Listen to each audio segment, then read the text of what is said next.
Assalamualaikum warahmatullahi wabarakatuh. Bertemu kembali bersama Ibu Mia Nurmati dalam mata pelajaran Prakarya dan Kewirausahaan SMA kelas 11. Bagaimana kabar kalian hari ini? Semoga kalian dalam keadaan sehat dan terus semangat untuk belajar ya. Pada semester 2 kali ini, Ibu mengambil materi tentang pengolahan. Submateri yang pertama yaitu wirausaha pengolahan makanan khas daerah. Dalam materi ini ada 5 submateri pokok. Yang pertama yaitu perencanaan usaha pengolahan makanan khas asli daerah. Yang kedua, sistem pengolahan makanan khas asli daerah. Yang ketiga, perhitungan break-even point atau BEP makanan khas asli daerah. Yang keempat, strategi promosi kunci pemasaran sukses. Dan yang terakhir, laporan kegiatan usaha pengolahan makanan khas asli daerah. Kita masuk pada submateri yang pertama. Di sini ada beberapa sub-sub kecilnya lagi. Yang pertama yaitu ide dan peluang usaha. Yang kedua, analisa peluang usaha. Yang ketiga, sumber daya yang dibutuhkan. Yang keempat, administrasi dan pemasaran. Dan yang terakhir, komponen perencanaan usaha. Pada bagian A, di sini ada tentang ide dan peluang usaha. Tentunya kalian sudah tahu ya, ide itu apa? Ya, betul sekali. Ide itu adalah rancangan yang tersusun di pikiran. Atau berdasarkan dalam sebuah kajian filsafat Yunani, ide ini merupakan gambaran imajinasi yang terlintas di dalam pikiran kita. Peluang usaha terdiri dari dua kata, yaitu peluang yang artinya kesempatan dan usaha yang artinya upaya dengan berbagai daya untuk mencapai tujuan atau sesuatu yang diinginkan.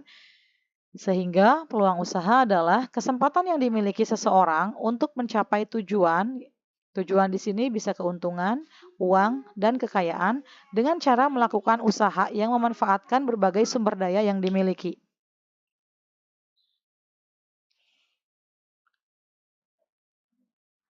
Ide bisnis ini biasanya didapatkan dari inspirasi. Nah, inspirasi didapatkan biasanya dari kesulitan yang datang bertubi-tubi, di mana banyak orang yang mungkin tidak mendapatkan solusi untuk pemecahannya, namun sebaliknya dia akan menyebabkan peluang bagi orang yang bisa membaca situasi tersebut sebagai peluang bisnis atau peluang usaha. Tentunya, peluang usaha yang dimaksud di sini adalah peluang usaha yang prospektif, sehingga bisnis yang dijalankan dapat menjadi sebuah industri. Ada 3 teori yang bisa digunakan untuk mendapatkan peluang usaha. Yang pertama yaitu teori ketidaksempurnaan, yang kedua yaitu teori berpikir kreatif, dan yang ketiga yaitu teori inovasi. Yang pertama, teori ketidaksempurnaan.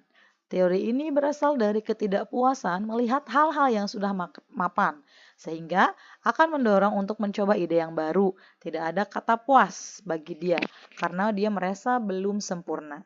Rasa puas yang didapatkan ini akan menghentikan proses perubahan, pertumbuhan, dan perkembangan. Yang kedua, yaitu teori berpikir kreatif. Teori ini berawal dari posisi yang berbeda yang menyebabkan pandangan orang terhadap sesuatu pun menjadi berbeda, sehingga muncul perbedaan pikiran. Perbedaan pikiran yang tidak mengikuti pola pikir atau kebiasaan yang rutin akan menyebabkan seseorang ingin selalu bekerja keras dan tidak mudah puas. Dia akan selalu bertanya mengapa dan berpikir tidak ada yang tidak mungkin. Tidak mau sebagai subjek namun harus sebagai objek.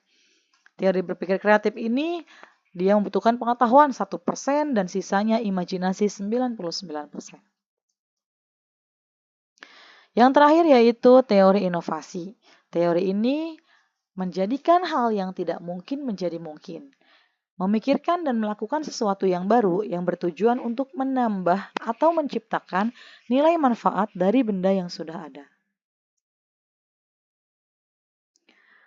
Bagian B yaitu analisa peluang usaha.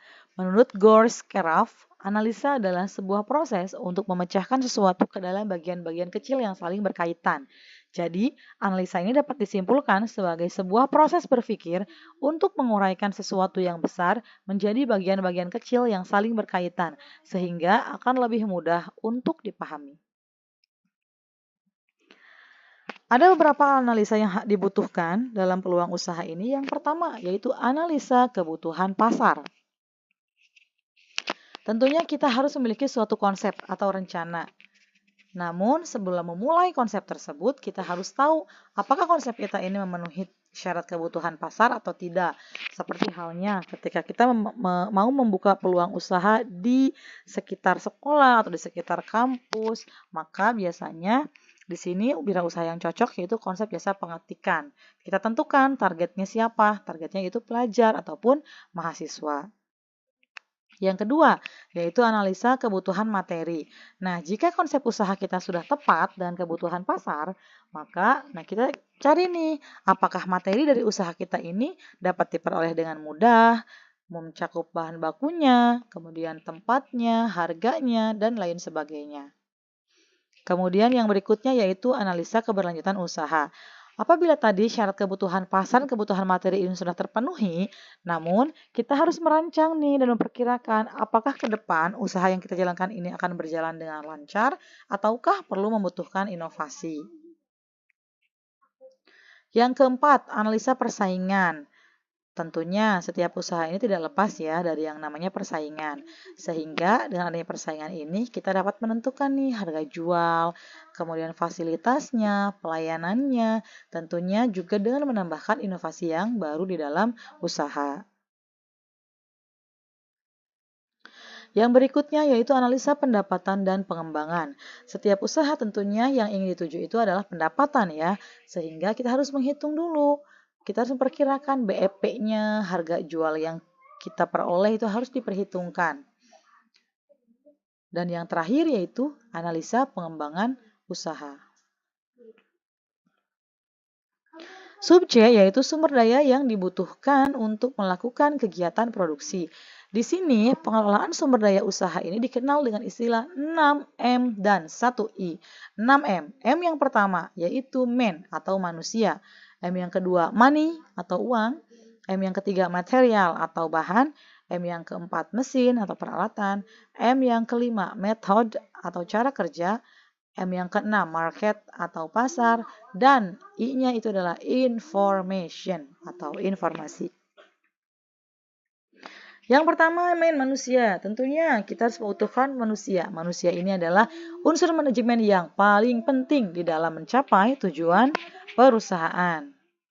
Yang kedua yaitu money atau uang. Uang ini merupakan unsur yang tidak bisa diabaikan ya. Harus ada manusia dan juga uang atau money. M yang ketiga yaitu material atau bahan.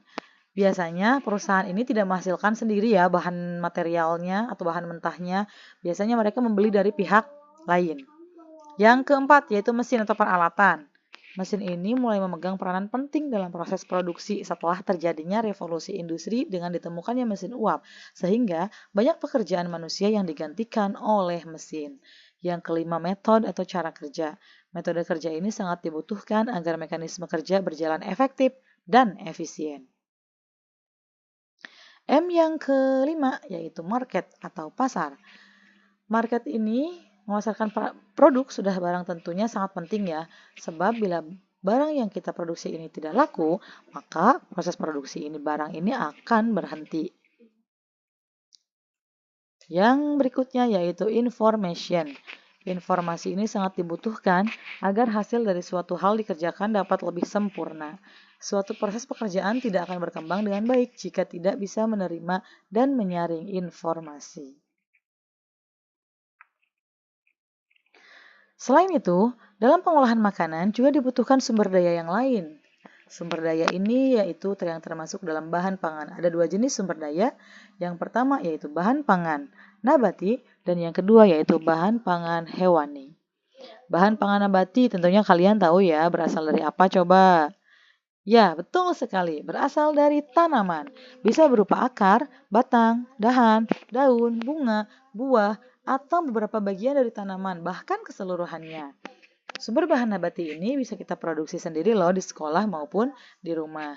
Yang kedua, bahan pangan hewani, yaitu bahan makanan yang berasal dari hewan atau olahan yang bahan dasarnya dari hewan. Kedua bahan pangan ini memiliki karakteristik yang berbeda. sehingga memerlukan penanganan dan pengolahan yang berbeda pula. Contohnya, bahan pangan hewani ini seperti daging, susu, telur, dan juga ikan. Mungkin cukup sekian materi yang bisa Ibu sampaikan. Nah, sekarang kalian silakan kerjakan tugasnya secara berkelompok. Kalian diskusikan beberapa pertanyaan ini. Yang pertama, sebagai putra daerah, kalian tentunya ingin menjadi seorang wirausahawan di bidang kuliner atau makanan yang akan memperkenalkan makanan khas dari daerah kalian. Nah, tugasnya adalah yang pertama, memilih salah satu bahan pangan khas dari daerah kalian, baik bahan pangan nabati ataupun hewani. Yang kedua, carilah ide jenis makanan apa yang akan kalian ciptakan atau hasilkan dari bahan pangan yang telah kalian pilih tersebut. Yang ketiga, tentukan peluang usaha jenis makanan yang telah kalian ciptakan atau hasilkan.